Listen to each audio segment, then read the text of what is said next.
Nací con el diablo junto a mi cama y desde entonces siempre ha estado conmigo. Bienvenida y bienvenido a un nuevo vídeo sobre el que es considerado el primer asesino en serie de la historia de los Estados Unidos, Herman Webster Mudgett, o como se hizo llamar posteriormente, Dr. Henry Howard Holmes.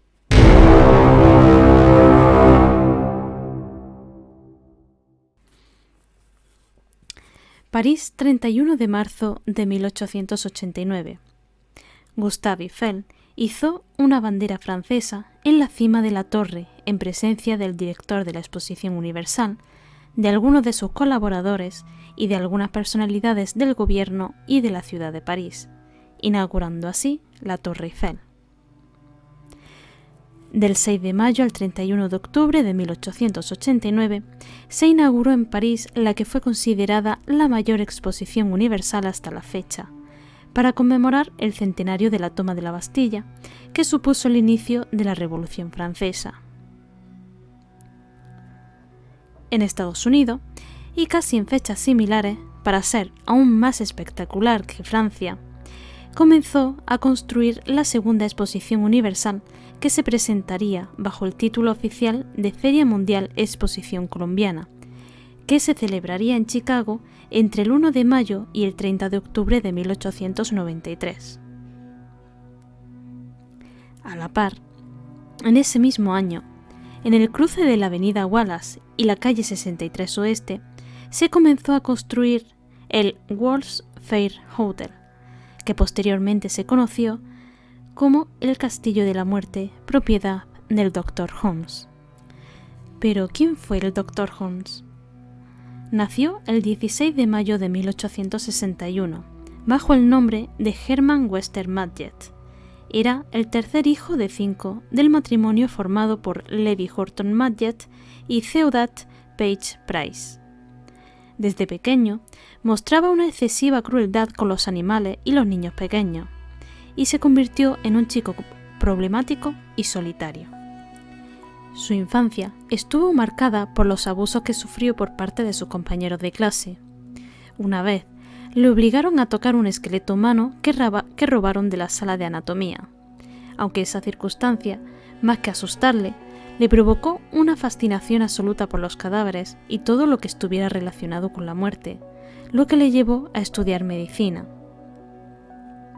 Con los años, se convirtió en un joven apuesto y alto, y a los 18 años se casó por primera vez con una joven de familia rica llamada Clara Lovering, con quien tuvo un hijo y quien le pagaría sus estudios de medicina, los cuales comenzó en 1882, donde inició su carrera criminal. Allí, comenzó a robar cadáveres para desfigurarlos y estafar al seguro, cobrando las pólizas que él mismo contrataba con engaños y documentos falsificados, haciéndoles creer que los asegurados habían muerto en un accidente. Finalmente, se graduó en 1884. Desempeñó varios trabajos en el sector de la sanidad antes de afincarse en Chicago, y se cambió el nombre por el de Henry Howard Holmes. Al llegar a su nueva ciudad, y después de haber arruinado a Clara Lovering, no tardó en seducir a otra joven llamada Myrta Belknap, una joven millonaria y con quien tuvo una hija. Posteriormente, y tras también arruinarla, acabó trabajando en la farmacia de Elizabeth Holton, donde demostró ser un buen empleado. Finalmente compró la tienda en 1889 y un solar justo enfrente, donde construyó un modesto hotel, con el objetivo de hacer negocio en la futura Exposición Universal de Chicago, que se celebraría, como hemos dicho anteriormente, en 1893. Dicho hotel constaba de un total de 3 plantas, más de 60 habitaciones, un sótano y 51 puertas. En la planta baja, Holmes recolocó la farmacia, así como varias tiendas de regalos y souvenirs. En las plantas superiores se disponían las habitaciones para los viajeros provenientes de todos los rincones del mundo. Las 2 primeras plantas eran más o menos normales, pero el tercer piso fue un hallazgo escalofriante.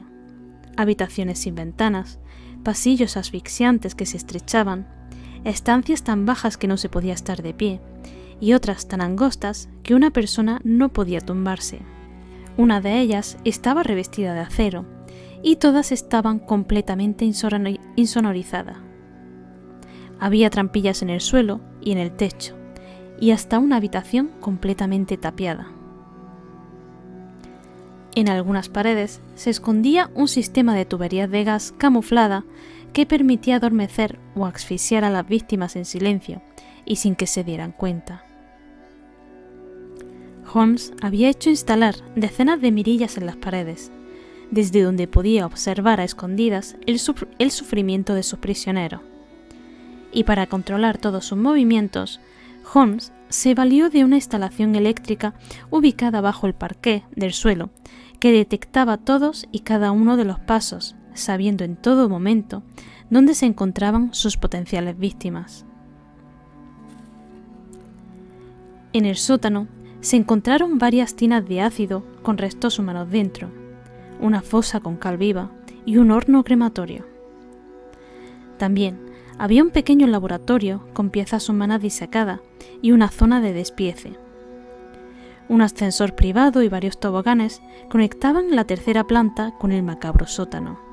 Es por eso que Holmes contrató varios arquitectos y numerosas cuadrillas de albañiles diferentes en la construcción. No quería que nadie pudiera encajar las piezas de tan macabro edificio. De hecho, los antiguos empleados explicaron a la policía que todos, menos el señor Holmes, tenían prohibido subir al tercer piso, incluido el servicio de limpieza. Era una norma que no solían contrariar, ya que quien la violaba era fulminantemente despedido, o al menos eso creían, ya que desaparecía de repente y nunca más volvía a saberse de él o de ella. El edificio permaneció abierto hasta finalizar 1893, acogiendo a numerosos huéspedes y empleados, tanto de la farmacia y las tiendas como del hotel. Tras la clausura de la Expo de Chicago, la economía local se contrajo y el hotel tuvo que cerrar. Al cerrar el hotel, decidió estafar de nuevo al seguro. Incendió el último piso y le reclamó $60,000 a la compañía de seguros. Pero al saber que habría una investigación, peritajes, etc., huyó a Texas. Allí, para recuperar algo de dinero, cometió pequeñas estafas y fue a parar por primera vez a la cárcel.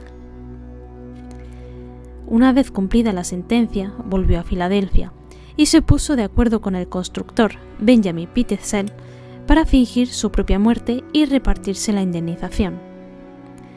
Sin embargo, Holmes consideró que la mejor manera de fingir la muerte de Pitezel era matándolo de verdad, y así lo hizo. Cobró la prima y quedó al cuidado de 3 de los 5 hijos de Pitezel para entregarlos en custodia a su mujer, que se hallaba en otra ciudad. Cuando los cuerpos de los niños fueron descubiertos, Holmes pasó a ser el principal sospechoso y la policía registró sus propiedades, incluido el hotel. Por otro lado, Marion Hedgepeth, un viejo compañero de celda en Texas, lo denunció y la investigación recayó en el detective Frank Geyer, de la Agencia Nacional de Detectives Pinkerton. H.H. Holmes fue inmediatamente detenido y acusado de las muertes de Pitezel y sus hijos. Una vez en prisión, confesó la muerte de 27 personas en Chicago, Indianápolis y Toronto. Aunque tras hacer averiguaciones, algunas de las supuestas víctimas seguían con vida. La policía solo pudo demostrar y relacionar 9 asesinatos de los confesados, aunque la prensa y los forenses elucubraron con la posibilidad de que fueran casi 200 las personas asesinadas en el hotel. El juicio duró 6 días. Rehusó ser defendido por un abogado y se representó a él mismo.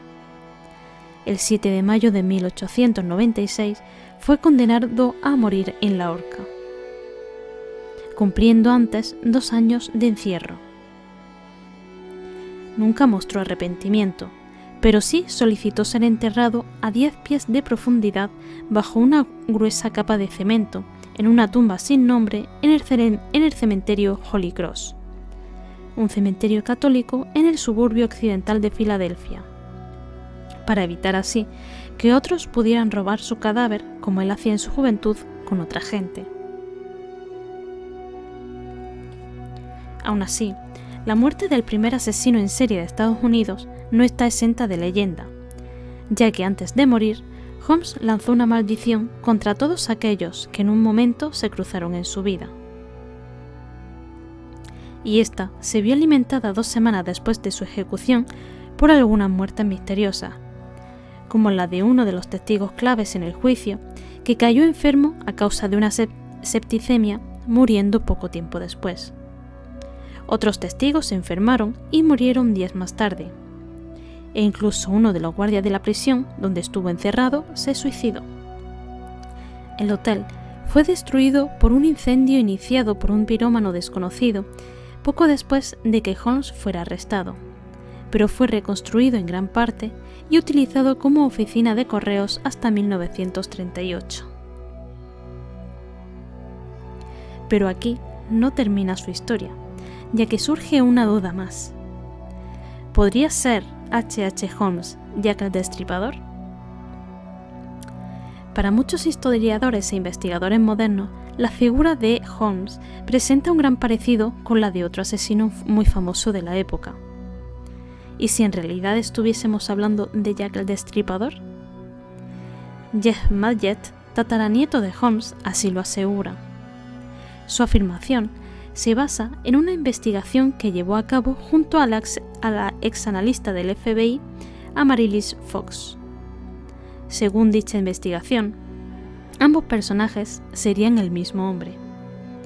Su afirmación se basa en los diarios personales que Madgett heredó de Holmes y en unos textos en los que, al parecer, el asesino detalla su participación en el asesinato y mutilación de varias mujeres en Londres. La investigación sugiere que el médico criminal habría viajado hasta Reino Unido, un dato hasta ahora desconocido y que podría cambiar lo que hoy sabemos sobre estos 2 terroríficos asesinos en serie. Y hasta aquí el caso. Espero que os haya gustado y nos vemos próximamente en un nuevo vídeo.